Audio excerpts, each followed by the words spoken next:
अस्सलाम वालेकुम। तो क्लास 10th की एक्सरसाइज 5.5 है, इंशाल्लाह सारी कवर करेंगे।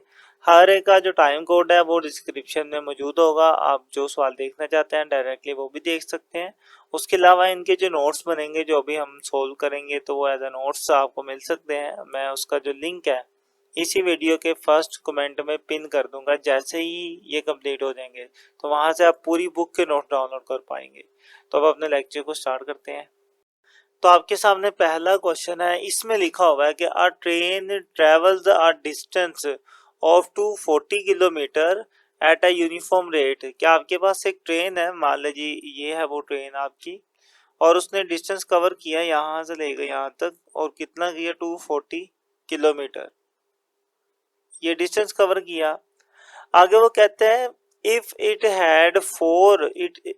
Had finished 4 kilometre an hour slower, कि अगर वो इस पूरे सफर में से 4 किलोमीटर का जो सफर है वो आहिस्ता से कवर करे। मान ले वो 4 किलोमीटर यहाँ से लेकर यहाँ तक बनते हैं, ठीक है। एंड पे आके जो 4 किलोमीटर का फासला जब होगा, ट्रेन क्या कर लेगी, अपनी स्पीड कम कर लेगी। तो फिर क्या होगा, it would have taken 2 hours more over the journey. तो फिर ये जो डिस्टेंस कवर करना था ना यहाँ से यहाँ तक, तो ये कवर करने में उसको मजीद 2 घंटे लगेंगे। तो दोबारा सुन ले क्या बात हुई है। वो कह रहा है कि ट्रेन है, उसने 240 किलोमीटर का सफर करना है, ठीक है। करना यूनिफॉर्म स्पीड से, मतलब उसकी स्पीड कम ज्यादा नहीं होगी। तो वो बिल्कुल जो मान ले कि उसने यहाँ से यहाँ तक पहुंचना था 5 घंटे में, 5 घंटों में पहुंचना था अगर वो यूनिफॉर्म स्पीड से मूव करती। लेकिन ट्रेन ने क्या कर लिया, एंड पे जब 4 किलोमीटर का फासला रह गया, अपने स्पीड को कम कर लिया। अब कम कर लिया तो उसको अब यहाँ तक पहुंचने में 2 घंटे मजीद लगेंगे, यानी कि 5 घंटे पहले लग रहे थे जब वो स्पीड कम नहीं कर रही थी। अब कम कर लिया तो 2 घंटे मजीद लगेंगे, तो कितना हो गया टोटल, 7 घंटे हो गया, 7 hours. Find its rate of travelling, आपने इस ट्रेन का rate of travelling find out करना है। अब रेट ऑफ ट्रैवलिंग का मतलब होता है स्पीड, क्या आपने इसकी स्पीड फाइंड करनी है, ठीक है। तो अब डाटा लिखते हैं और फिर देखते हैं कि ये हम कैसे करेंगे। ये जो वैल्यूज थी ये फर्जी वैल्यूज थी, मैं समझाने के लिए ये बता रहा था आपको, तो इसको आप खत्म कर लें। अब डाटा लिखते हैं पहले हम। तो डिस्टेंस दोस्तों उन्होंने बता दिया 240 किलोमीटर कवर करेंगे, और मैं फर्द कर लेता हूँ कि ये जो 240 किलोमीटर का डिस्टेंस कवर हो रहा है ना, इसके अंदर उसकी जो स्पीड है वो क्या है, एक्स है। रेट ऑफ ट्रैवलिंग कितनी है, स्पीड कितनी है ट्रेन की, एक्स है। अब हमने ये फॉर्मूला पढ़ा हुआ है कि टाइम किसके बराबर है, डिस्टेंस डिवाइडेड बाय स्पीड के, ठीक है। टाइम किसके बराबर है, डिस्टेंस डिवाइडेड बाय स्पीड के। अब यहाँ ये फॉर्मूला कहाँ से आया, आप लोगों ने ये फॉर्मूला बेसिकली इस तरीके से पढ़ा होगा कि जो स्पीड है ना वो बराबर होती है डिस्टेंस ओवर टाइम के। ये आपने फिजिक्स के अंदर ये चीज पढ़ी है कि स्पीड बराबर होती है डिस्टेंस ओवर टाइम के। हम टाइम को इधर ले आए और स्पीड को इधर ले आए, बस ये काम किया। तो ये फॉर्मूला कोई नया नहीं है, आपने ये पहले पढ़ा हुआ है। अब इसमें वैल्यूज पुट करते हैं। टाइम है, टाइम को मैं सिंपल टी कह देता हूँ, और जो डिस्टेंस कवर हो रहा है वो 240 किलोमीटर का हो रहा है, तो डिस्टेंस की जगह पे आ जाएगा 240 किलोमीटर। और जो स्पीड थी वो उसे हमने एक्स कहा हुआ है, यहाँ पे एक्स आ गया। इसे आप 1 का नाम दे दें क्योंकि आगे ये इस्तेमाल भी होनी है। अभी ये जो मैंने बात किया ना, मैंने अब ये सिर्फ पहले वाले से किया, यहाँ से लेकर यहाँ तक। लेकिन आगे जब उसने अपनी स्पीड कम कर ली 4 किलोमीटर से, तो वो वाली बात अब हम करेंगे, उसके ऊपर काम अब हम करने लगे हैं कि if the speed were 4 kilometre per our slower, अगर उसकी स्पीड 4 किलोमीटर पर आवर कम हो जाती है, स्लो हो जाती है, तो क्या होगा, it would take 2 hours long, तो ये 2 घंटे ज्यादा टाइम लेगा। तो फिर हमारे ये वाली इक्वेशन कुछ इस टाइप की बनेगी। डिस्टेंस तो अभी भी उतना ही कवर किया ना उसने, 240 किलोमीटर, तो वो तो एज इट इज ही रहेगा, डिवाइडेड बाय। अब जैसा कि उसने कहा कि उसकी जो स्पीड है वो 4 किलोमीटर पर आवर कम हो गई है, मतलब जितनी पहले स्पीड थी उसमें से 4 किलोमीटर आवर स्पीड स्लो हुई है। तो स्पीड यहाँ पे एक्स थी, तो एक्स में से हम क्या माइनस कर देंगे, 4, मतलब इतने किलोमीटर आवर जो है स्पीड हमारी कम हुई है। और अगली बात, अगर स्पीड इतनी कम करेंगे तो टाइम कितना ज्यादा हो जाएगा, 2 घंटे ज्यादा हो जाएगा। तो टाइम की जगह पे क्या आ जाएगा, t+2 आ जाएगा। इस तरीके से हमारे पास जो हमारी सिचुएशन है उसके मुताबिक हमारी ये इक्वेशन बन जाएगी। अब इसके अंदर आप इस वाली इक्वेशन में 1 को इस्तेमाल कर सकते हैं, मतलब t की वैल्यू को मैं यहाँ पर पुट कर सकता हूँ। तो मैं यहाँ पे लिखता हूँ फ्रॉम 1 को इस्तेमाल करेंगे, t की जगह पर आ जाएगा 240। अच्छा, अब आप लिखेंगे ना ये किलोमीटर साथ में ना लिखिएगा, सिंपल वैल्यूज ही लिख लीजिएगा। तो t की जगह पे आ जाएगा 240 डिवाइडेड बाय x, आगे था +2 तो हम भी लगाएंगे +2 इज इक्वल टू, यहाँ पर है हमारे पास 240 डिवाइडेड बाय x माइनस 4। लें जी, आपके पास आपकी इक्वेशन रेडी हो गई है। अब बस आपने इसे सोल्व करना है और आपका जवाब आता जाएगा। सबसे पहले तो आप यहाँ देखें बटे में वैल्यूज हैं, तो आप लेंगे इसका एलसीएम, एलसीएम आ जाएगा x, x से कैंसिल, ऊपर से आ गया 240 प्लस 2 के नीचे कुछ नहीं है तो x डायरेक्टली 2 से मल्टीप्लाई होकर 2x हो जाएगा इज इक्वल टू, यहाँ पर तो फिलहाल कुछ भी नहीं हो सकता तो एज इट इज रहेगा 240 divided by x minus 4 divided by x minus 4। अब क्रॉस मल्टीप्लीकेशन कर लें, ये जो x माइनस 4 है ये इधर आके मल्टीप्लाई हो जाएगा, तो x माइनस 4 जो है वो किससे मल्टीप्लाई हो गया, ऊपर वाली वैल्यू से 240 प्लस के 2x इज इक्वल टू, ये x इधर आके 240 से मल्टीप्लाई होगा तो ये हो जाएगा 240x। अब इन्हें सोल्व करें, x जो है वो आगे दोनों से मल्टीप्लाई होगा, x 240 से मल्टीप्लाई होगा तो 240x हो जाएगा, x आगे 2x से मल्टीप्लाई होगा तो प्लस के 2x स्क्वायर हो जाएगा। अब माइनस के 4x 240 से मल्टीप्लाई होंगे तो माइनस के 960 आ जाएगा, ठीक है। -4 सिर्फ मल्टीप्लाई होगा किससे, 240 के साथ, तो माइनस के 96 आ गया। अब -4 ने मल्टीप्लाई होना है 2x के साथ, तो plus minus minus 4 to the 8, साथ में आ जाएगा x is equal to 240x। अब इक्वल के दोनों तरफ जो चीज सेम होती है वो कैंसिल हो जाती है, जैसे यहाँ पे भी 240x है यहाँ पर भी, नहीं तो आप एक स्टेप ऐसे भी कर सकते हैं कि ये प्लस है उधर जाके ये माइनस होगा और फिर ये कट जाएगा। आप ऐसे भी कर सकते हैं, आप डायरेक्टली यहाँ पर भी काट सकते हैं, तो मैं यहीं पर ही काट देता हूँ, 240x से 240x कैंसिल आउट हो गया। अब इसको ज़रा तरतीब से लिखना है आपने, 2x स्क्वायर पहले आ गया, उसके बाद ये वाला माइनस के 8x आ गया और फिर ये वाला माइनस के 960 आ गया इज इक्वल टू 0। मजीद आप ये देखेंगे इनमें से 2 कॉमन निकल सकता है, तो 2 को कॉमन निकाल लें, अंदर बचेगा x square minus 2 4 the 8 minus, यहाँ से कॉमन निकालें 2 4 द 8, एक कैरी हुआ 16 हो गया, 2 8 16 और साथ में आ गया 0 इज इक्वल टू 0। ये 2 जो है 0 के नीचे डिवाइड होके खत्म हो जाएगा, तो यहाँ बचेगा x स्क्वायर माइनस के 4x और माइनस के 480 इज इक्वल टू 0। अब आप इसकी मिड टर्म भी ब्रेक कर सकते हैं, लेकिन आप देख सकते हैं कि ये वाली वैल्यू बड़ी है, ये 1 से मल्टीप्लाई होकर 480 आएगा। अब आपको कोई टेबल ढूंढना है जिसको मल्टीप्लाई करवा के 480 आए प्लस या माइनस करके दरमियान वाली वैल्यू यानी कि 4 बने, तो वो हम अगर ढूंढना शुरू करेंगे तो हमें बहुत टाइम लग जाएगा। इतना टाइम लगाने से बेहतर है कि आप जल्दी से इस पे क्वाड्रेटिक फॉर्मूला लगा लें। अब क्वाड्रेटिक फॉर्मूला कुछ ये होता है, कुछ इस तरीके से, इसमें ए बी सी की वैल्यूज हम बता देते हैं जी। ए की वैल्यू होती है एक्स स्क्वायर के साथ वाला कोएफिशिएंट वो 1 है, बी की वैल्यू होती है एक्स के साथ वाला कोएफिशिएंट वो है -4, और सी की वैल्यू होती है हमारे पास जो कांस्टेंट है जिसके साथ एक्स नहीं है, तो माइनस के 480 हो जाएगा। अब ये सारी वैल्यूज इसमें हम लिख देते हैं, X is equal to minus, B की जगह पर आ जाएगा -4 plus minus under root B हो गया -4 का स्क्वायर माइनस के 4, ए की जगह पर आ गया 1 और सी की जगह पर आ गया माइनस के 480 डिवाइडेड बाय 2, ए की जगह पर आ गया 1। अब बस इसे सोल्व करते जाए, आपके पास x की वैल्यू आ जाएगी। अब नीचे जगह ना होने की वजह से मैं ये सारा स्टेप नेक्स्ट पेज पे लिख देता हूँ और वहां से फिर उसे हम फर्दर सोल्व करेंगे।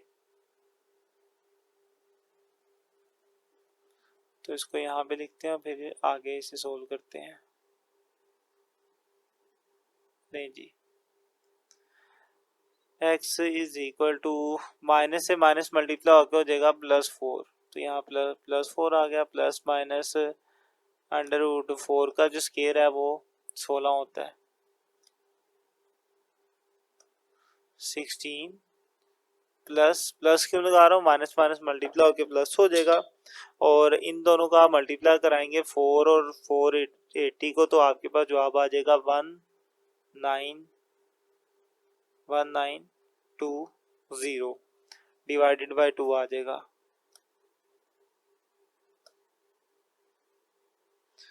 फर्दर आप देखें तो x is equal to 4 plus minus √ इनको आप मल्टीप्लाई करा दें, सॉरी प्लस कर दें, प्लस हो रहे हैं तो प्लस करने पे आ जाएगा हमारे पास 1936 डिवाइडेड बाय 2। अब इसका √ लेना है, इसका आप कैलकुलेटर पे √ निकालेंगे तो 44 आ जाएगा। Then x is equal to 4 plus minus √ दिया तो 44 आ गया, 44 डिवाइडेड बाय 2 आ गया। अब ये प्लस माइनस में है ना, तो अलग कर लेते हैं, एक बार प्लस में लिख लेते हैं, तो x is equal to 4 plus 44 divided by 2, और एक बार माइनस में x is equal to 4 minus के 44 डिवाइडेड बाय 2। अब इनको अलग अलग से सोल्व कर लेते हैं, पहले यहाँ पर आ जाए, इनको जमा करेंगे तो 48 आ जाएगा डिवाइडेड बाय 2, और इनको डिवाइड करेंगे तो 2 2 द 4 और 2 4 द 8 24 आ जाएगा। यहाँ पर आप देखें तो इनको माइनस करेंगे तो माइनस के 40 आएगा, और डिवाइड में 2 है, इनको डिवाइड करेंगे तो हमारे पास x की वैल्यू आ जाएगी माइनस के 20। अब x हमारे पास क्या था, x बेसिकली हमारी स्पीड थी। अब स्पीड तो कभी भी नेगेटिव नहीं होती, तो लिहाजा हम ये इग्नोर करेंगे और किसको एक्सेप्ट करेंगे, 240 को। इसी बात को मैं यहाँ पे लिखता हूँ, since speed can not be negative, जैसा कि स्पीड है वो कभी भी नेगेटिव नहीं हो सकती, लिहाजा हम कौन सी वैल्यू पिक करेंगे, पॉजिटिव, तो x इज इक्वल टू 24। अब जैसा कि ये स्पीड है और स्पीड यहाँ पे जो यूनिट यूज हो रहा है वो किलोमीटर में हो रहा है, किलोमीटर पर आवर, तो वो हम लगा देंगे। और इसी के मुताबिक जैसे कि उसने सवाल पूछा था वैसे मैं जवाब लिख देता हूँ। उसने सवाल में कहा था कि what is the rate of travelling, तो उसी के मुताबिक मैं जवाब देता हूँ कि रेट ऑफ ट्रैवलिंग क्या हो जाएगा, 240 किलोमीटर पर आवर हो जाएगा। तो ये आपका जवाब होगा। इसका कलर चले चेंज कर लेते हैं हम। तो उम्मीद करता हूँ कि आपको ये समझ आ चुका होगा। कहीं पर भी अगर आपको इशू आता है तो आप हमें ज़रूर कमेंट करें। अब मूव करते हैं आपके नेक्स्ट क्वेश्चन नंबर 2 की तरफ। सेकंड क्वेश्चन है, लिखा हुआ जी, Arshia and Ibrahim complete a job together in 4 hours. कि अर्शिया और इब्राहिम दोनों मिलकर कोई काम करते हैं और वो काम 4 घंटों में कंप्लीट हो जाता है। आगे वो कहता है, इफ अर्शिया टेक्स 6 आवर्स, कि अगर अर्शिया वो काम अकेली करे तो वो 6 घंटे लेगी। Then find how much time will Ibrahim taken, तो बताएं कि अगर इब्राहिम वो काम करता अकेला तो वो कितना टाइम कंज्यूम करेगा। तो काम शुरू करते हैं। सबसे पहले तो अपना डाटा लिख लेते हैं। देखिए उन्होंने ये कहा कि ये कोई काम कर रहे हैं, जैसे कि उन्होंने कहा ना कि अर्शिया काम कर रही है, 6 घंटों में वो काम पूरा हो रहा है।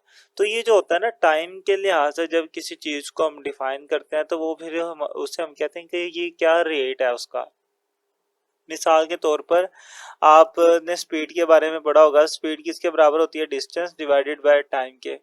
अब इससे पहले वाले क्वेश्चन में हमने इससे क्या कहा था कि ये ट्रैवलिंग का रेट है, कि किस रेट पर आप ट्रैवल कर रहे हैं, उसी को हम क्या कहते हैं, स्पीड कहते हैं। अगर आपको याद हो तो हम इसकी डेफिनेशन भी यही करते थे, time rate of distance is called speed, कि डिस्टेंस का जो टाइम रेट है उसे हम क्या कहते हैं, स्पीड कहते हैं।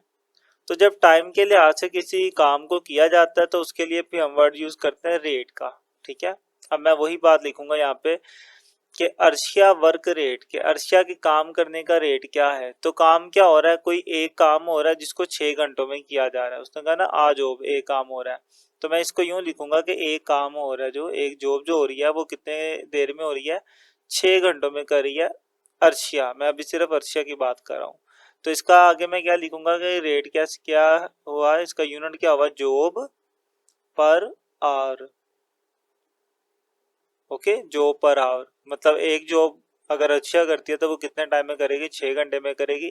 तो ये उसका क्या होगा, ये वर्क करने का रेट हो गया। अब आगे चलते हैं। लेट फर्ज कर लेते हैं कि टाइम टेकन बाय इब्राहिम, उन्होंने इब्राहिम के बारे में नहीं था ना बताया कि इब्राहिम कितना टाइम लेता है काम करने में, सिर्फ अर्शिया का बताया था कि वो 6 घंटों में कर रही है। तो इब्राहिम अगर वो काम करेगा तो फर्ज कर लेते हैं वो कितना टाइम ले रहा है, एक्स टाइम ले रहा है। अब इब्राहिम के काम करने का क्या रेट होगा, अब वो हम निकाल लेते हैं। तो इब्राहिम वर्क रेट, इब्राहिम के वर्क करने का रेट होगा कि इब्राहिम जो एक काम कर रहा है वो कितने टाइम के अंदर कर रहा है, एक्स टाइम के अंदर कर रहा है। ठीक है, तो इसका यूनिट भी क्या बन जाएगा, जॉब पर आवर। ऊपर हमने जॉब लिखी थी, नीचे हमने टाइम लिखा था, तो जॉब ऊपर आ गई, टाइम हम घंटों में ले रहे हैं तो इसलिए आवर आएगा। ये यूनिट बन गया इसका रेट का।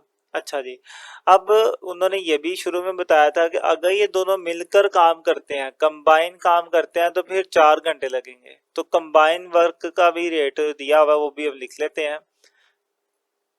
अब कंबाइन वर्क जो हो रहा है उसका क्या रेट बन रहा है जी, दोनों मिलके जब काम करते हैं वो एक काम वो कितनी देर में होता है, वो 4 घंटों में होता है। तो कंबाइन वर्क रेट आ गया 1/4। वो जो एक काम किया, वन जॉब डिवाइडेड बाय 4 घंटों में हो रहा है, और आ जाएगा। चलें जी, हमने ये सारा लिख लिया। अब जैसा कि कंबाइन वर्क है, कंबाइन वर्क का मतलब होता है कि दोनों मिलकर काम कर रहे हैं, तो मैं इसको यूं भी लिख सकता हूँ कि कंबाइन वर्क रेट किसके बराबर होगा, अर्शिया का वर्क रेट जमा इब्राहिम का वर्क रेट। तो दोनों का वर्क रेट जमा करेंगे तो वो कंबाइन के बराबर आना चाहिए। अब कंबाइन वर्क रेट कितना है जी, 1/4 इज इक्वल टू अर्शिया का वर्क रेट कितना था, 1/6, 1/6 प्लस इब्राहिम का कितना था, 1/x, 1/x। बस अब आपके पास जो रिक्वायर्ड इक्वेशन थी वो बन गई है, इसे सोल्व करना, जवाब आ जाना है। तो सबसे पहले यहाँ पे देखिए 1/4 कैसे रहने दे, ये प्लस है ना, इधर आके माइनस हो जाएगा, तो माइनस के 1/6 होगा, इक्वल पे यहाँ बच गया 1/x। अब इसको सोल्व करते जाएं, दोनों का एलसीएम आ जाएगा 24। 4 का टेबल कहाँ तक बने, 24 आता है, 6 को 1 से मल्टीप्लाई किया तो 6 आ गया, माइनस 6 और 24 की कटिंग करेंगे तो 4 आएगा, 4 को 1 से मल्टीप्लाई किया तो 4 आ गया, इज इक्वल टू 1/x। अब 6 माइनस 4 करेंगे तो 2 बच गया हमारे पास, divided by 24 is equal to 1/x। अब x है ना नीचे, ऊपर लाने के लिए मैं दोनों तरह की फ्रैक्शन चेंज कर दूंगा, x ऊपर 1 नीचे, यहाँ पर भी 24 ऊपर और 2 नीचे आ जाएगा। इन दोनों को आप डिवाइड करेंगे तो आपके पास जवाब आ जाएगा 12 इज इक्वल टू एक्स। यानी कि अगर वो काम इब्राहिम करता है, एक्स का मतलब क्या था, एक्स का मतलब था, ये यहाँ पे हमने बताया हुआ है, टाइम टेकन बाय इब्राहिम, कि इब्राहिम कितना टाइम ले रहा है। तो अगर वही काम इब्राहिम अकेला करता है तो वो 12 घंटे लेगा, और अगर अर्शिया करती है तो वो 6 घंटों में कर लेगी। ये चीज है, इसी चीज को हम लिख देते हैं कि टाइम टेकन बाय इब्राहिम, इस तरीके से कि time taken by Ibrahim is equal to 12 hours, कि इब्राहिम वो काम करेगा तो कितना टाइम लेगा, 12 घंटे लेगा। तो उम्मीद करता हूँ कि आपको ये क्वेश्चन समझ आ चुका होगा। अब आपको ये भी चीज़ अंडरस्टूड हुई होगी कि ये जितना भी हम अलजबरा पढ़े हैं ये वो बेकार चीज़ें नहीं है, ये सारी चूंकि रियल लाइफ में यूज होनी होती हैं तो इसलिए हम पहले पढ़े हैं। अब आपने वो चीजें पहले ना पढ़ी होती तो आपके लिए ये सारी चीजें समझना मुश्किल थी, तो इसलिए पहले आपकी बेस क्रिएट की जाती है, बाद में आपको बताया जाता है कि इसको आपने प्रैक्टिकल लाइफ में कहाँ पे यूज करना है। तो आप सिर्फ वो पढ़कर इस बात को नहीं कह सकते कि इसका पढ़ने का फायदा नहीं है, ये तो कहीं यूज ही नहीं होती, यूज होती हैं इसलिए आप पढ़ रहे हैं। बस आपको थोड़ा इंतजार करना चाहिए कि कहाँ पे यूज होती हैं। तो ये सिलेबस में अच्छी बात है कि उन्होंने साथ साथ अब एक्सरसाइज भी ऐड कर दी है, जहाँ से पता चल जाता है जी ये वाकई यूज हो रही है कहीं ना कहीं। तो ये क्वेश्चन नंबर 2 था। अब मूव करते हैं क्वेश्चन नंबर 3 की तरफ।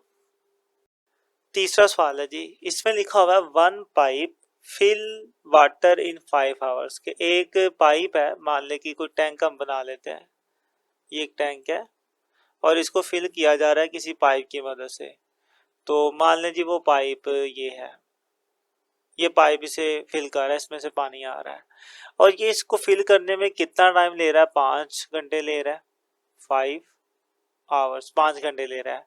आगे वो कहता है अनदर इन 8 आवर, एक और पाइप है, अगर हम उसके साथ इसको फिल करते हैं तो वो कितना टाइम लेगा, वो 8 घंटे लेगा इसको फिल करने में। आगे वो कहते हैं second pipe close after 2 hours, कि ये जो दूसरा पाइप है ना, इसको हमने शुरू में क्या किया, दोनों पाइपों को इकट्ठा चला दिया, ठीक है। वैसे पहले उसने बताया कि 1 बाय 1 अगर अलग अलग पाइप यूज किया जाए तो वो कितना टाइम कंज्यूम करेंगे। पहले वाला पाइप अगर सिर्फ आप यूज करते हैं इसको फिल करने के लिए, भरने के लिए, तो ये 5 घंटे ले लेगा। अगर आप इसको सिर्फ इस्तेमाल करते हैं, सिर्फ इस अकेले को, तो ये 8 घंटे लेगा। हम इन दोनों को इकट्ठा यूज करते हैं। इकट्ठा यूज में क्या किया कि second pipe close after 2 hours, मतलब पहले 2 घंटे जो है, पहले 2 घंटे दोनों इकट्ठे चले, पहले 2 घंटे दोनों इकट्ठे चले, अगले 2 घंटों में क्या कर दिया, इसको हमने बंद कर दिया और सिर्फ इसको चलाया। तो मान ले कि पहले जो 2 घंटे थे उसमें पानी इतना इतना फिल हो चुका था, दोनों का इकट्ठा पानी था। ये पानी कब फिल हुआ, जब टाइम कितना गुजरा था, 2 आवर्स हो गया। उसके बाद हमने क्या कर दिया, सेकंड वाले पाइप को खत्म कर दिया।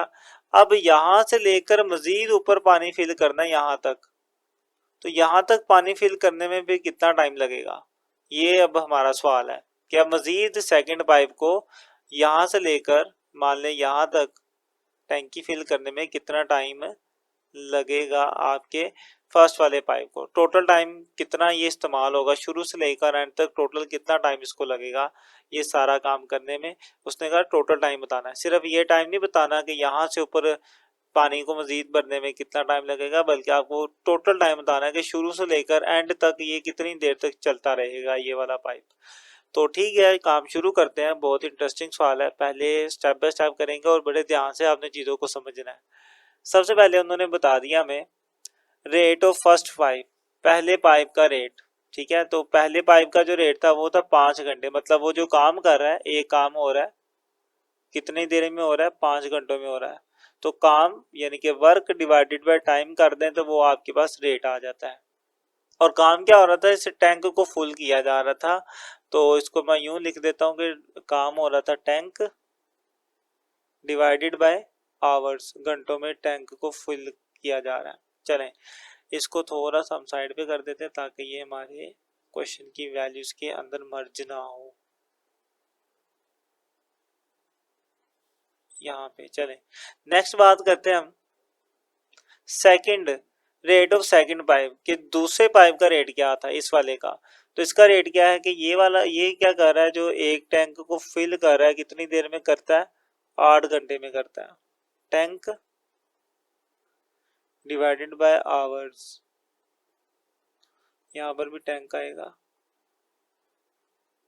चलें उसके बाद नेक्स्ट हम बात करते हैं कि पहले 2 घंटों में दोनों ने मिलकर कितना काम किया था। पहले जो 2 घंटे गुजरे हैं इस वाले इतना इतना पानी फिल करने में, तो पहले 2 घंटे में तो दोनों इकट्ठे चले हैं ना, तो पहले दो दो घंटों में इन्होंने मिलकर काम किया है। तो मैं पहले 2 घंटों का पहले काम मालूम कर लेता हूँ। तो work done in first 2 hours, तो पहले 2 घंटों में जो इन्होंने काम किया वो क्या होगा, बेसिकली वो कंबाइन काम था, दोनों ने इकट्ठे मिलकर काम किया, तो उसको हम यूं लिखेंगे दे वर्क टुगेदर, दोनों ने इकट्ठा काम किया। तो दोनों का काम हम इकट्ठा ऐसे फाइंड करेंगे 1/5 पहले का टाइम रेट प्लस दूसरे का वर्क रेट। अब इन दोनों को सोल्व करना है आपने, तो दोनों का एलसीएम लेंगे, बटे में वैल्यूज आ जाए ना, फिर एलसीएम ही लेते हैं हम। तो एलसीएम की बात की जाए तो एलसीएम आ जाएगा 40, 5 का टेबल 8 तक पढ़ेंगे 40 आएगा, 8 को 1 से मल्टीप्लाई किया तो 8 आ गया, प्लस 8 का टेबल 5 तक पढ़ेंगे 40 आएगा, 5 को ऊपर 1 से मल्टीप्लाई किया तो 5 आ गया। इनको जमा कर दें, तो जमा करने के बाद हमारे पास आ जाएगा ऊपर 13 डिवाइडेड बाय नीचे आ जाएगा 40। ये जो हमने वर्क फाइंड आउट किया ना, बेसिकली ये जो वर्क है ये पहले 2 घंटों का नहीं आया, ये पहले 1 घंटे का आया है, क्योंकि हम यहाँ पे जो पुट कर रहे थे ना, ये वर्क रेट था दोनों का, और वर्क रेट पर आवर के हिसाब से होता है। मतलब पहले वाले ने जो काम किया वो देखे ना, यहाँ पे हमने क्या यूनिट लिखा हुआ है, पर आवर, नीचे क्या लिखा हुआ है, आवर है। आवर का मतलब है 1 घंटे में कितना काम किया, तो दोनों ने मिलकर जो 1 घंटे में काम किया वो ये है। देखिए हमने तो 2 घंटों का काम मालूम करना था, 2 घंटे मिलकर काम किया, तो इसको 2 से मल्टीप्लाई करा देंगे। तो वर्क टुगेदर फॉर 2 आवर्स, 2 घंटों के लिए इकट्ठा काम किया तो इसको 2 से मल्टीप्लाई करवा देंगे, 2 मल्टीप्लाई 13 डिवाइडेड बाय 40। अब इसको सोल्व कर लें आप, ये 2 और 40 की कटिंग हो जाएगी, 2 वन द 2 और 2 टू द 4, नीचे आ गया 20। तो फाइनली हमारे पास जो बचेगा वो ऊपर 13 बचेगा, डिवाइड में आ जाएगा 20। इस तरीके से तो दोनों ने मिलकर 2 घंटे कितना काम किया, 13 डिवाइडेड बाय 20। अब आते हैं नेक्स्ट कि 2 घंटे तो चलो कर लिया ना काम, ये तो हो गया। अब 2 घंटे के बाद आगे वाला जो काम किया वो सिर्फ किस पाइप ने किया, पहले वाले पाइप ने किया। तो अब आपने इसके ऊपर काम करना है, इसी को अब हम लिखेंगे कि वर्क डन आफ्टर 2 आवर्स, कि 2 घंटों के बाद कितना काम हुआ होगा। पहले 2 घंटों में तो इतना काम किया ना दोनों ने मिलकर, अब 2 घंटे गुजर गए, इतना काम हो गया, अब रह कितना काम गया, मजीद कितना काम रह गया, यहाँ से यहाँ तक टैंकी भरने में मजीद कितना वर्क रह गया, कितना काम रह गया। अब वो कैसे आएगा कि जो टोटल काम था, मतलब एक काम हम कर रहे थे ना, तो वो उसको 1 से रिप्रेजेंट करेंगे। तो एक काम में से हम माइनस कर देंगे जितना वर्क हो चुका है, 13 डिवाइडेड बाय 20, 13 डिवाइडेड बाय 20। अब इनको अब आप एलसीएम लेके सोल्व कर लें इस तरीके से कि दोनों का एलसीएम 20 आएगा, 21 से मल्टीप्लाई होगा तो 20 ही आ जाएगा, माइनस 13, इनको आप माइनस कर लें, 20 माइनस 13 तो 7 डिवाइडेड बाय 20 आ जाएगा। तो इतना काम अभी बाकी है, मतलब यहाँ से लेकर यहाँ तक अभी मजीद कितना काम पड़ा हुआ है, इतना काम पड़ा हुआ है 7/20। और ये सारा काम किस पाइप ने करना है, इस वाले पाइप ने करना है। तो मैं अब ये मालूम करूंगा कि इस पाइप को ये सारा काम करने में कितना टाइम लगेगा। अब इस पे आते हैं, तो time taken bye pipe alone after 2 hours, के 2 घंटों के बाद उस अकेले पाइप को कितना टाइम लगेगा ये वर्क करने में। देखें आपने ऊपर जो पढ़ा है ना, ये वाला आपने पढ़ा हुआ है, ये रेट पढ़ा हुआ है, वर्क रेट, ये किसके बराबर होता है, ऊपर आता है वर्क, नीचे क्या आता है, टाइम आता है। इसको अभी चूंकि वर्क टैंक फिल हो रहा था और टाइम जो था वो आवर्स में था, तो टैंक बाय आवर लिख दिया। तो बेसिकली अगर मैं जनरल बात करूं तो होता क्या है, वर्क डिवाइडेड बाय आवर्स। ठीक है, अब अगर मैं यूं करूं कि इस वर्क डिवाइडेड बाय आवर्स, मैं अपने काम को यानी कि वर्क को डिवाइड कर दूं इस रेट के साथ। अगर आपको यहाँ पे कंफ्यूजन हो रही है तो मैं यूं लिखता हूँ कि मैं अगर वर्क को, जो काम कोई शख्स कर रहा है, उसको डिवाइड कर दूं रेट के साथ, तो मेरे पास वापस क्या आता है, टाइम आता है। अब ये टाइम कैसे आता है ये मैं आपको समझाना चाह रहा हूँ बेसिकली। देखिए ऊपर तो वर्क है ना, जो कोई काम कर रहा है, कोई बॉडी काम कर रही है, डिवाइड बाय, नीचे क्या है, रेट। रेट कैसे आता है, वर्क और टाइम को डिवाइड करके। तो रेट की जगह पर क्या आ जाएगा, वर्क डिवाइडेड बाय टाइम। अब ऊपर भी वर्क है, नीचे भी वर्क है, तो वर्क से वर्क कट जाएगा, क्या बच गया, टाइम। ये टाइम ऊपर जाके मल्टीप्लाई होगा, यहाँ पे 1 बचेगा ना कटिंग के बाद, तो टाइम 1 से मल्टीप्लाई होके क्या आ जाएगा, मतलब टाइम ही रहेगा। तो मैं वही चीज बताना चाह रहा हूँ आपको कि वर्क और रेट को जब डिवाइड करते हैं तो आपके पास क्या बचता है, टाइम ही बचता है। तो मैं अब यही फॉर्मूला बेसिकली मैंने यूज करना है, तो मैंने कहा कि पहले आपको मैं समझा दूंगा ये फॉर्मूला बेसिकली है क्या। ये एक लॉजिकल बात है कि आप वर्क को टाइम पर डिवाइड करके, वर्क को रेट पर डिवाइड कर देंगे तो आपके पास टाइम आ जाएगा कि उस वर्क को करने में टाइम कितना लगा। उसी बात को हमने लिख दिया कि टाइम कैसे आएगा, जो आप वर्क कर रहे हैं उसको आप डिवाइड करते हैं जिस रेट पे आप वो वर्क कर रहे हैं, तो आपके पास टाइम आ जाएगा। अब इनकी वैल्यूज पुट करते हैं। वर्क कितना रह गया था, 7/20, तो वर्क की जगह पर आ जाएगा 7 डिवाइडेड बाय 20, और नीचे हमारे पास रेट डिवाइडेड बाय रेट। की रेट क्या है कि पहले वाला पाइप था ना, ये वाला पाइप, इसके वर्क करने का रेट क्या है, 1/5, तो इसकी जगह पर आ जाएगा 1/5। तो इसका रेट क्या था, 1/5। अब आप देख सकते हैं कि ऊपर वाली वैल्यू भी बटे में है और नीचे वाली वैल्यू भी बटे में है। जब 4 बटे आ जाते हैं ना, उसको सोल्व करने का तरीका ये होता है कि लास्ट वाली फर्स्ट से मल्टीप्लाई हो जाती है और ये दरमियान वाली आपस में मल्टीप्लाई होती है। अब इनको मल्टीप्लाई करते हैं हम, यहाँ पर देखें तो 5 7 से मल्टीप्लाई होगा, 7 5 35 डिवाइडेड बाय 120 से मल्टीप्लाई होगा, 20 ही आ जाएगा हमारे पास। और इनको आप डिवाइड करेंगे तो आपके पास आ जाएगा 1.75। लें जी, आपके पास ये टाइम आ चुका है 1.75 आवर्स में, घंटों में ये टाइम है, तो साथ में आप लिख दें आवर्स। मतलब क्या हुआ कि इस टैंक को यहां से ऊपर तक मजीद कितना टाइम लगेगा इसको फिल करने में, 1.75 आवर्स लगेंगे। इतने घंटे मजीद लगेंगे इसको ये टैंक को फिल करने में अकेले में। चलें जी, अब ये जो टाइम है ये उसने कहा था टोटल टाइम बताना है। ये टाइम जो था ये सिर्फ इस यहाँ से लेकर ऊपर तक था, 1.75 ये वाला टाइम था ये काम करने में। उसने कहा टोटल टाइम बताना है। अब टोटल टाइम कैसे आएगा कि जो शुरू में 2 घंटे ये इकट्ठे चले हैं, तो ये शुरू में 2 घंटे भी तो इसने काम किया ना, तो शुरू वाले 2 घंटे यानी कि ये वाला टाइम और ये ऊपर वाला टाइम, इन दोनों को जमा कर देंगे तो आपके पास टोटल टाइम आ जाएगा। अब यही काम मैं करने लगा हूं यहाँ पर कि अब हम टोटल टाइम फाइंड करते हैं। Total time taken by the first pipe, पहले पाइप ने टोटल टाइम कितना लिया होगा, 2 घंटे पहले वो चला प्लस उसके बाद मजीद इतने घंटे वो चला, 1.75 आवर्स। इनको आप जमा करेंगे तो ये बन जाएगा 3.75 आवर्स। अब ये जो टाइम है ना ये सारा घंटों में आया हुआ है, ये आप इसको मिनट्स में भी कन्वर्ट कर लें। ये जो पॉइंट वाला हिस्सा है ना इसको आप मिनट में कन्वर्ट करें तो वो कैसे होगा, इस तरीके से इसको सेपरेट करके लिख लें। 3 प्लस मैं इसको यूं भी लिख सकता हूँ 0.75 आवर्स। उसके बाद ये अब ये दोनों घंटों में है तो 3 ये भी घंटे में 3 आवर्स प्लस ये जो 0.75 है ना ये भी घंटों में है टाइम। लेकिन अगर मैं इससे मल्टीप्लाई करा दूं 60 के साथ तो ये किस में कन्वर्ट हो जाएगा, मिनट्स में कन्वर्ट हो जाएगा।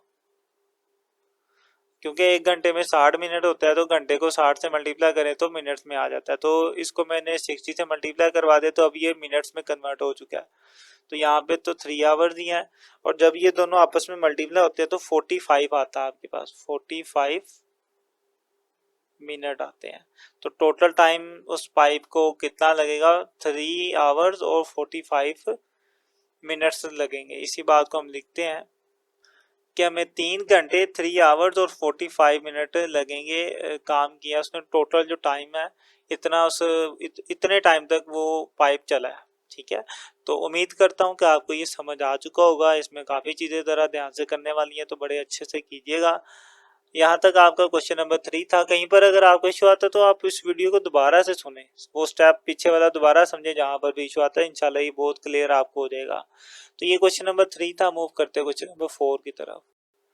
तो क्वेश्चन नंबर 4 है जी, लिखा हुआ है Huriya can complete a project in 12 hours by working alone. कि हुरिया अगर अकेले काम करती है तो वो 12 घंटों में अपना प्रोजेक्ट, कोई एक प्रोजेक्ट वो कंप्लीट कर सकती है।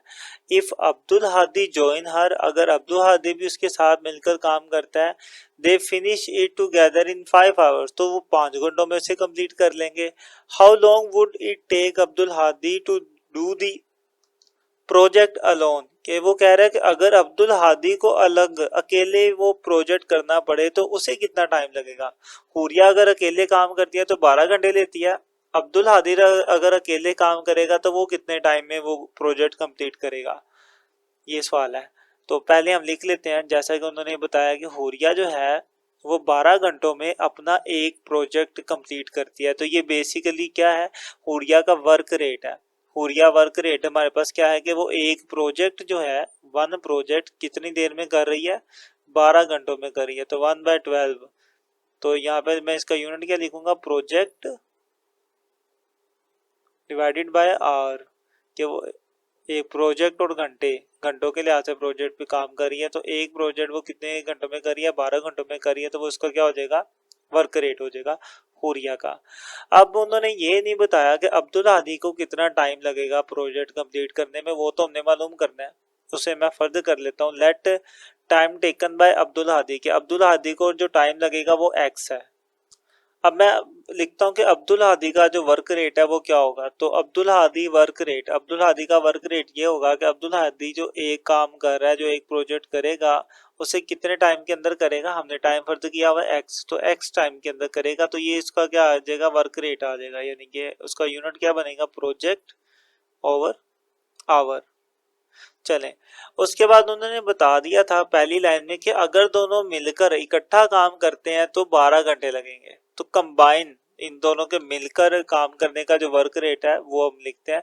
तो कंबाइन वर्क रेट क्या आएगा कि दोनों जब मिलकर एक प्रोजेक्ट में काम करते हैं तो कितना टाइम लगता है, 12 घंटे लगते हैं। नहीं, उन्होंने लिखा था इफ अब्दुल हादी ज्वाइन हर, तो 5 घंटों में वो कंप्लीट होता है। ठीक है, 5 घंटे लगेंगे, दोनों मिलकर करेंगे तो 5 घंटों में वो प्रोजेक्ट कंप्लीट हो जाएगा। Project divided by hour. चलें जी, अब जैसे कि कंबाइन वर्क रेट जो है उसको मैं ऐसे भी लिख सकता हूँ कि कंबाइन वर्क रेट किसके बराबर है, हुरिया का वर्क रेट जमा अब्दुल हादी का वर्क रेट। अब मैं इनकी वैल्यू लिखता हूँ। कंबाइन वर्क रेट हमारे पास है 1/5 इज इक्वल टू हुरिया का वर्क रेट था हमारे पास 1/12 और अब्दुल हादी का था 1/x। अब इसको सोल्व कर लें, 1/5 एज इट इज, ये प्लस है इधर आगे ये माइनस हो जाएगा, माइनस के 1/12 इज इक्वल में यहाँ बचेगा 1/x। अब इन दोनों का आप एलसीएम ले लें तो एलसीएम इनका आ जाएगा 60।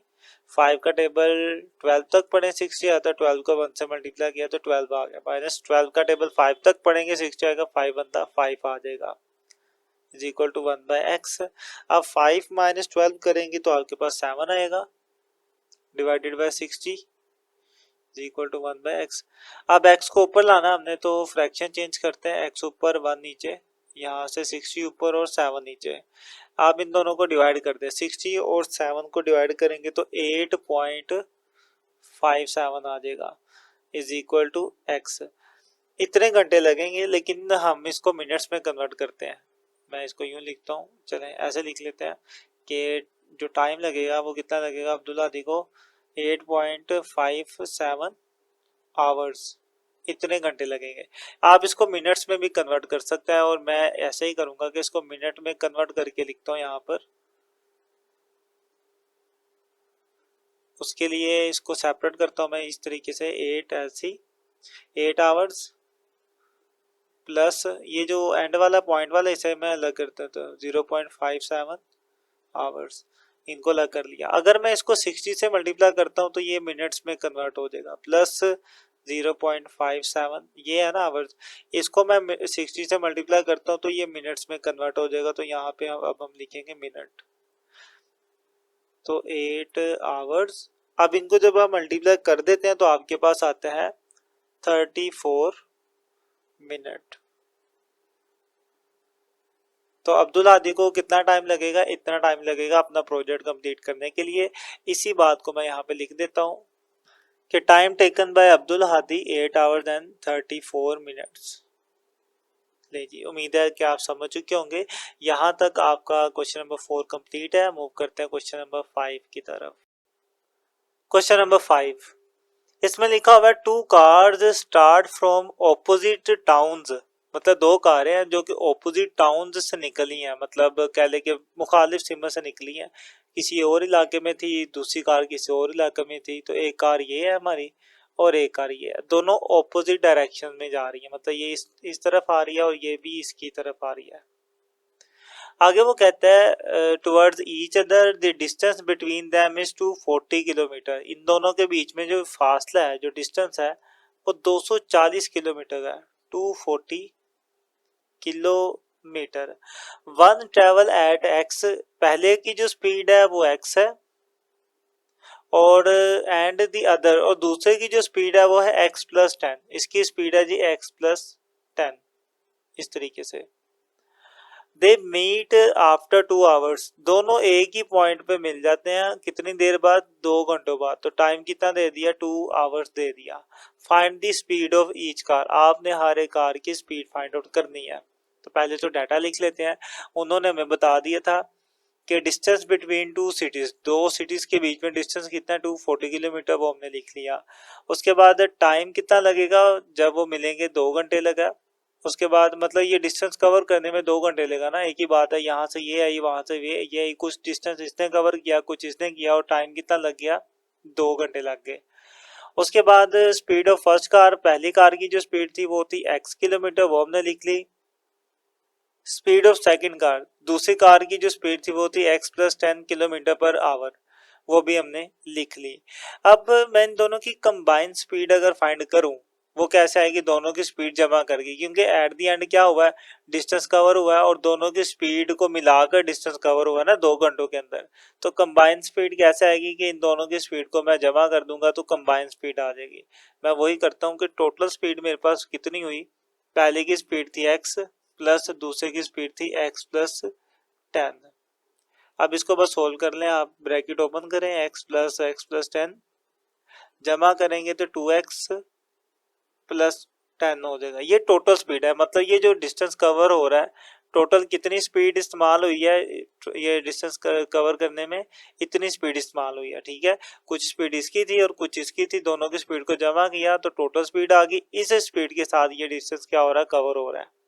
चलें जी, अब जैसा कि एक फॉर्मूला है आपने फिजिक्स में पढ़ा हुआ है कि डिस्टेंस किसके बराबर होता है, स्पीड मल्टीप्लाई बाय टाइम के, तो इसी को हम यूज करेंगे।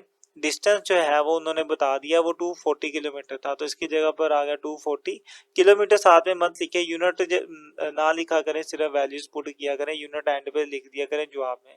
स्पीड कितनी है, देखिए टोटल स्पीड ये डिस्टेंस कवर करने में यूज हुई थी ये वाली 2x प्लस 10, वो भी हमने लिख दी। मल्टीप्लाई बाय टाइम, टाइम कितना लगा था, 2 घंटे लगे थे ना ये सारा डिस्टेंस कवर होने में, तो मल्टीप्लाई बाय 2 आ जाएगा, टाइम 2 घंटे था तो 2 आ गया।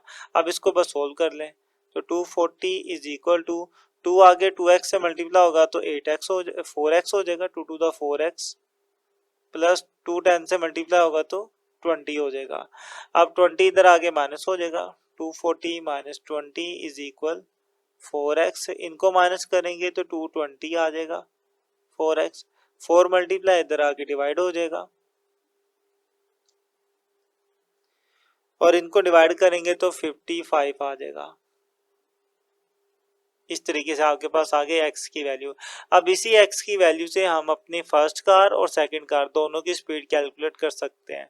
देखिए फर्स्ट की जो स्पीड थी वो तो x ही थी ना, तो x की वैल्यू आई 55, इसको मैं लिख देता हूँ नीचे यहाँ पर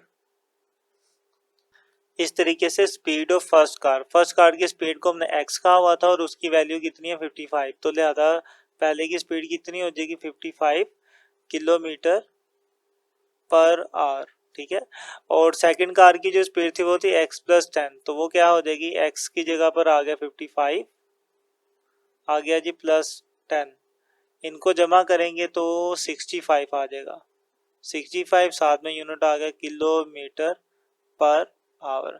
तो इस तरीके से हमने दोनों की स्पीड कैलकुलेट कर ली। तो उम्मीद करता हूँ कि आप इसे समझ चुके होंगे। कहीं पर भी इशू आए तो आप साथ साथ कमेंट कर दिया करें हमें। तो ये क्वेश्चन नंबर 5 था, मूव करते हैं 6 की तरफ। तो आपके सामने 6 क्वेश्चन है, इसमें लिखा हुआ है Rashid can paint a house in 6 days, कि राशि जो है वो एक घर को पेंट कर सकता है 6 दिनों के अंदर। But if he gets a helper, अगर वो कोई हेल्पर अपने साथ रखता है, he can do it in 4 days, तो वो अपना काम 4 दिनों में खत्म कर सकता है। How long would it take the helper to paint the house, वो कहते हैं कि अगर सिर्फ हेल्पर को कहा जाए कि सिर्फ तुमने ही पेंट करना है तो फिर वो कितना टाइम लेगा, ये सवाल है। अब इस तरह के सवाल पहले भी हम कर चुके हैं, तो सेम वही स्टेप में दोबारा करते हैं। तो सबसे पहले हम लिखते हैं राशिद वर्क रेट, कि राशिद के काम करने का क्या रेट है। तो राशिद जो है एक काम कर रहा है, मतलब घर को पेंट कर रहा है, एक घर को आ हाउस है ना, कितने देर में कर रहा है, 6 डेज में कर रहा है, 6 दिनों में कर रहा है। तो जो वर्क किया था वो क्या था, पेंट कर रहा था या हाउस को कर रहा था, और कितने दिनों में कर रहा था, 6 दिनों में कर रहा था। तो हमारे पास इसका यूनिट बनेगा हाउस पर days, house per day. Next बात करते हैं कि मान लें कि जो हेल्पर है वो जितने दिनों में काम करेगा उसको हम एक्स कह देते हैं। तो let time taken by the helper बराबर है एक्स, मतलब एक्स डेज, कि वो कितना टाइम ले रहा है 6 दिनों में, बल्कि 6 नहीं, एक्स दिनों में हेल्पर क्या कर रहा है, अपना घर साफ कर रहा है या घर को पेंट कर रहा है। तो हेल्पर का जो टाइम रेट है या वर्क रेट है वो क्या बन जाएगा, वो इस तरीके से होगा कि हेल्पर का वर्क रेट आएगा कि हेल्पर जो है वो एक घर को कितने दिनों में मुकम्मल कर रहा है, एक्स दिनों में मुकम्मल कर रहा है। तो 1 हाउस पर डे, ये इसका वर्क रेट आ गया। आगे उसने बताया था कि if he get a helper he can do it in 4 days, कि अगर वो हेल्पर को रख लेता है वो 4 दिनों में ये काम कर सकता है। मतलब अगर वो दोनों मिलकर काम करे तो फिर क्या रेट होगा काम करने का, तो कंबाइन वर्क रेट क्या होगा कि दोनों एक घर को 4 दिनों में मुकम्मल कर सकते हैं। तो 1 हाउस पर डे, ये उनका वर्क रेट हो जाएगा, कंबाइन वर्क रेट। अब हम जानते हैं कि जो कंबाइन वर्क रेट है उसे मैं यूं भी लिख सकता हूं कि राशिद का वर्क रेट जमा हेल्पर का वर्क रेट है। अब दोनों की वैल्यूज लिख लें। कंबाइन वर्क रेट था 1/4 इज इक्वल टू राशिद का जो वर्क रेट था वो 1/6 है और हेल्पर का है 1/x। अब इसको सोल्व करें तो 1/4 एज इट इज, ये 6 इधर आगे माइनस हो गया, 1/6 हो गया, इक्वल के यहाँ बच गया 1/x। इन दोनों का एलसीएम हमारे पास 24 आ जाएगा। 4 को 24 पे डिवाइड करेंगे 6 आएगा, 6 1 दा 6 हो गया, माइनस 6 का टेबल 4 तक पर 24 आता है, 4 को 1 से मल्टीप्लाई किया तो 4 आ गया 1/x। इन दोनों को माइनस कर दें तो 2 आ जाएगा, नीचे हमारे पास 24 इज इक्वल टू 1/x। अब दोनों के फ्रैक्शन चेंज कर देते हैं ताकि x ऊपर आ जाए, तो x ऊपर 1 नीचे, 24 ऊपर और 2 नीचे। इनको डिवाइड करेंगे तो 12 आएगा, 12। x का मतलब डेज था और वो कितना आया 12, मतलब कि हेल्पर को वो काम करने में कितना टाइम लगेगा, 12 दिन लगेंगे। उसी बात को हमने लिख दिया कि time taken bye helper, helper को जो टाइम लगेगा वो 12 दिन लगेंगे। तो उम्मीद है कि आप इसको समझ चुके होंगे। ये क्वेश्चन नंबर 6 था। अब करते हैं 7। क्वेश्चन नंबर 7 लिखा हुआ जी, Ismail run 10 kilometre in 2x divided by x plus 4 hour. मतलब कि इस्माल जो है वो 10 किलोमीटर का फासला कवर कर रहा है इतने टाइम के अंदर, इतने घंटों के अंदर। इफ हर, अच्छा हर लिखा हुआ मतलब ये लड़की थी, तो जो ये इस्माल है वो 10 किलोमीटर का फासला कवर करती है इतने घंटों के अंदर। If her average speed is, अगर उसके भागने की जो स्पीड है, एवरेज स्पीड है जो वो है 8 kilometre per our, find the value of x. आपने एक्स की वैल्यू फाइंड आउट करनी है। तो पहले जो चीजें दी है ना वो लिख लेते हैं। उन्होंने हमें बता दिया कि डिस्टेंस कितना है 10 किलोमीटर, वो हमने लिख लिया। उसके बाद जो टाइम उसको ये डिस्टेंस कवर करने में लग रहा है वो ये दिया हुआ था, वो भी हमने लिख लिया। उसके बाद उन्होंने बता दिया उसकी स्पीड कितनी है, 8 किलोमीटर पर आवर है, वो भी हमने लिख ली। अब जैसा कि ये फॉर्मूला हमने बचपन में पढ़ा हुआ है 9th क्लास में कि जो डिस्टेंस है वो किसके बराबर होता है, स्पीड मल्टीप्लाई बाय टाइम। हमारे पास सारी वैल्यूज हैं, यहाँ पे लिख देते हैं।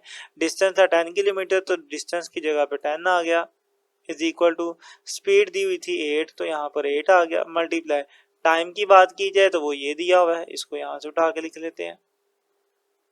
तो सारी वैल्यूज हमने यहाँ पर लिख ली। अब बारी है इनको सोल्व करने की। आप देखें 8 2 से मल्टीप्लाई हो रहा है तो इसको मल्टीप्लाई कर दें, 8 टू द 16 x डिवाइड में आ जाएगा हमारे पास x प्लस 4। अब ये सारी वैल्यू डिवाइड है, यहाँ पे 10 के साथ मल्टीप्लाई हो जाएगी, तो 10 के साथ मल्टीप्लाई हो गया x प्लस 4, यहाँ पे आ गया 16x। इनको मल्टीप्लाई करें तो ये हो जाएगा 10x प्लस 10 4 से मल्टीप्लाई होगा तो 40 हो जाएगा, इज इक्वल टू 16x आ गया। x वाली वैल्यूज एक तरफ इकट्ठी कर लेते हैं हम, इसको जरा नीचे लिख लें एक स्टेप। x वाली वैल्यूज इकट्ठी कर लें तो मैं 10x को वहां ले जाता हूँ, तो 16x ये इधर आके हो जाएगा माइनस के 10x, यहाँ बच जाएगा 40। इनको माइनस करेंगे तो 6x आएगा और इधर आ जाएगा 40। 6 मल्टीप्लाई है, इधर आके डिवाइड हो जाएगा, यहाँ पे बच जाएगा x। अब इन दोनों को आप डिवाइड कर दें तो आपके पास आ जाएगा 6.6, चलता जाता है 667, लेकिन आप राउंड अबव करके बस इतना लिख ले 6.67। नहीं जी, उन्होंने कहा था सिर्फ x की वैल्यू फाइंड करे, वो हमने कर लिया, मजीद कुछ भी नहीं है करने के लिए तो हम नहीं करते, बस इतना ही करेंगे हम। तो यहाँ तक आपका ये क्वेश्चन कंप्लीट हो गया, क्वेश्चन नंबर 7। मूव करते हैं 8 की तरफ। तो क्वेश्चन नंबर 8 है, इसमें वो कहता है कि Fahad run 600 meter at a certain pace, कि फाहद 600 मीटर फासला कवर करता है किसी खास स्पीड पर। मान लें जी 600 मीटर वो ये फासला था, 600 मीटर।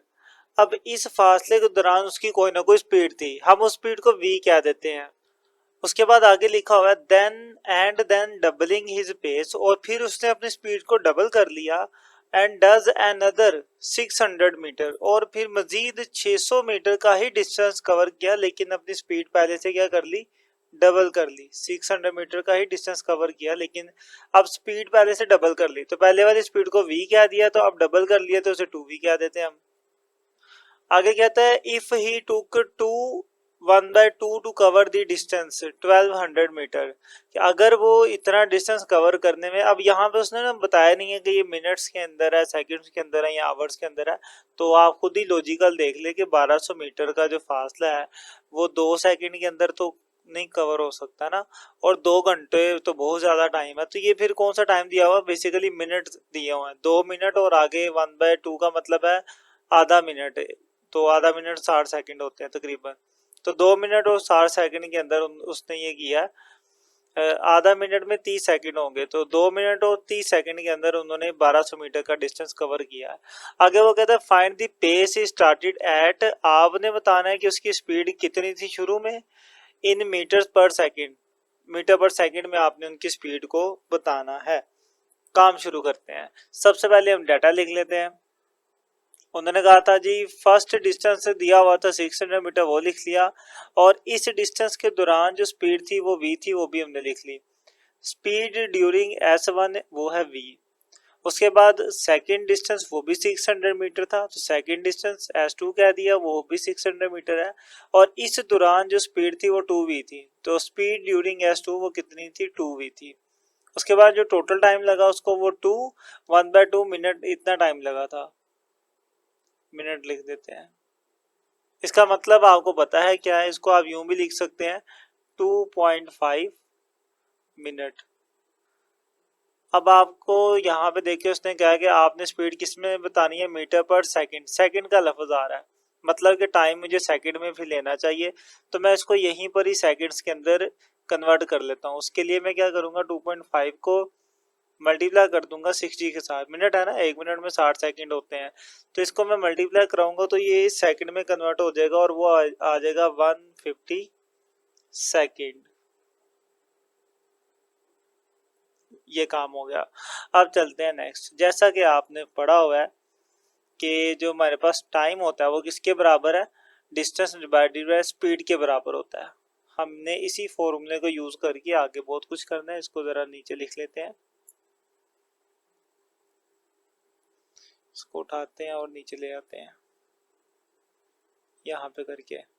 तो जैसा कि हमने ये फॉर्मूला पढ़ा हुआ है, इसी को ही अब हम अप्लाई करेंगे। तो टाइम कितना लगा है हमारा, 150 सेकंड, तो टाइम की जगह पर आ जाएगा 150, यूनिट नहीं लिख रहा, सिर्फ वैल्यूज लिख रहा हूँ। अब आप देखिए डिस्टेंस डिवाइडेड बाय स्पीड, अब हमारे पास दो चीजें हैं, दो अलग अलग केस हैं, एक पहला केस ये है और दूसरा केस ये है, तो दोनों को इकट्ठा लिखेंगे हम। पहले केस में डिस्टेंस कितना था, 600, डिवाइडेड बाय स्पीड कितनी थी, v थी, ठीक है। उसके बाद दूसरे केस में जो डिस्टेंस था वो भी 600 था, लेकिन स्पीड कितनी थी, 2v थी। तो दूसरे केस में भी डिस्टेंस 600 है और स्पीड कितनी थी, 2v। इन दोनों को हमें जमा करना पड़ेगा, क्योंकि हम जो टाइम ले रहे हैं वो टोटल टाइम है दोनों डिस्टेंस का। तो अगर यहाँ पे टोटल टाइम हम लिख रहे हैं तो लिहाजा यहाँ पर भी दोनों को इकट्ठा लिखना पड़ेगा, जमा करना पड़ेगा, क्योंकि इन दोनों डिस्टेंस को कवर करने के दौरान ही ये टाइम यूज हुआ है। तो मैंने हर एक डिस्टेंस के लिहाज से उसकी स्पीड भी साथ में लिख दी। अब इसको बस सोल्व कर ले आप, दोनों के नीचे जो है वो एलसीएम में आ जाएगा, 2 और v एलसीएम में आ जाएगा। यहाँ देखिए v से v कैंसिल हो गया, नीचे से बच गया 2, जो बच जाता है वो ऊपर वाली से मल्टीप्लाई होता है, तो 2 600 से मल्टीप्लाई होगा तो 1200 आएगा, प्लस ये 2v से सारा कैंसिल हो गया तो 600 बच गया, यहाँ पे आ गया जी 150। अब ये 2v डिवाइड है, इधर आगे मल्टीप्लाई हो जाएगा 150 के साथ, multiply by 2v is equal to, अच्छा ऊपर वाली दोनों जमा हो रही है तो इनको जमा भी कर देते हैं, तो वो 1800 हो जाएगा। अब इनको मल्टीप्लाई करेंगे तो 300 आएगा, इज इक्वल टू 180, बल्कि 1800। अब 300 मल्टीप्लाई है, इधर आगे डिवाइड हो जाएगा, तो 1800 डिवाइडेड बाय 300, इनको आप डिवाइड कर ले तो सिंपल 6 आएगा आपके पास, 0 से 0 गए, 3 8 था, 3 6 था 18। तो इस तरीके से आपके पास इसकी स्पीड आ गई, और ये स्पीड किस में आएगी, मीटर पर सेकंड में, ओके, उसकी रीज़न क्या है कि हमारा जो डिस्टेंस था वो तो था ही मीटर के अंदर, और जो टाइम लिया वो भी हमने सेकंड्स के अंदर लिया, तो लिहाजा हमारा ये जो आंसर आया वो भी क्या होगा, मीटर पर सेकंड के अंदर ही होगा। तो उसी के अकॉर्डिंगली मीटर पर सेकंड हमने लिख दिया। यही हमने मालूम करना था कि पहला जो उसका फासला उसने कवर किया है उस दौरान उसकी स्पीड कितनी थी। तो उस दौरान जो स्पीड थी वो v थी, और वो कितनी थी, 6 मीटर पर सेकंड। देखें, शुरू वाली स्पीड को हमने v कहा था और वो 6 मीटर पर सेकंड आ गई। आगे वाली डबल है तो आगे वाला कितना होना चाहिए, फिर वो 6 था तो ये 12 होना चाहिए, लेकिन उसने ये पूछा तो बस इतने ही हम करेंगे। इसी के साथ ये सवाल कंप्लीट हुआ। तो उम्मीद करता हूँ कि आप ये समझ चुके होंगे। ये क्वेश्चन नंबर 8 था। मूव करते हैं 9 की तरफ।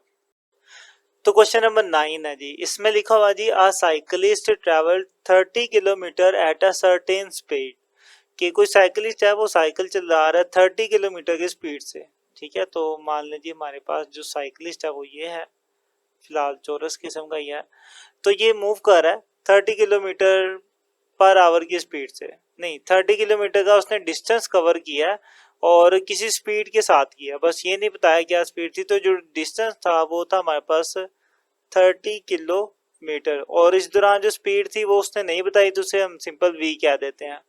आगे वो कहते हैं if the speed had been 5 kilometre per hour faster. वो कह रहा है कि अगर वो अपनी स्पीड को ज्यादा कर ले, कितनी ज्यादा कर ले, पहले वाली स्पीड से 5 ज्यादा कर ले, मतलब पहले स्पीड v थी, अब कितनी हो जाए उसमें 5 आप जमा कर दें, जितनी स्पीड बनेगी उस स्पीड के साथ अगर ये मूव करे तो क्या होगा, the journey would have taken 1 our less. तो ये जो फासला तय कर रहा है उसको तय करने में 1 घंटा कम लगेगा। फाइंड द स्पीड, आपने बताना है कि उसकी स्पीड कितनी थी। ठीक है, तो आपने स्पीड कैलकुलेट करनी है, ये शुरू वाली। करते हैं काम।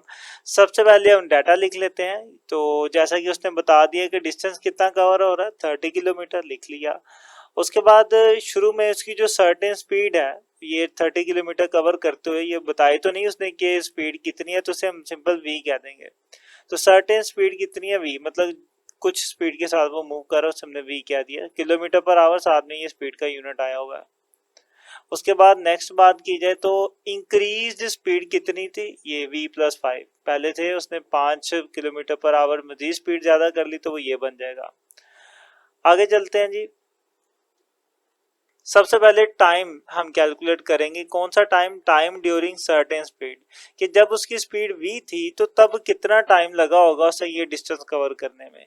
तो उसके लिए हम फॉर्मूला यूज करेंगे, आपने ये बचपन में पढ़ा हुआ है कि टाइम किसके बराबर है, डिस्टेंस ओवर स्पीड के। अब इसमें वैल्यूज पुट कर लें, तो ये चूंकि पहले वाला टाइम है तो इसे मैं सिंपल t1 कह देता हूँ, और डिस्टेंस कितना कवर हो रहा है वो हो रहा है 30, और स्पीड कितनी इस दौरान, स्पीड v थी सिंपल, उसे हमने यूं लिख लिया। तो ये पहले वाले का टाइम आ गया। अब हम फाइंड करते हैं दूसरा टाइम, कि जब उसने अपनी स्पीड इंक्रीज कर ली थी।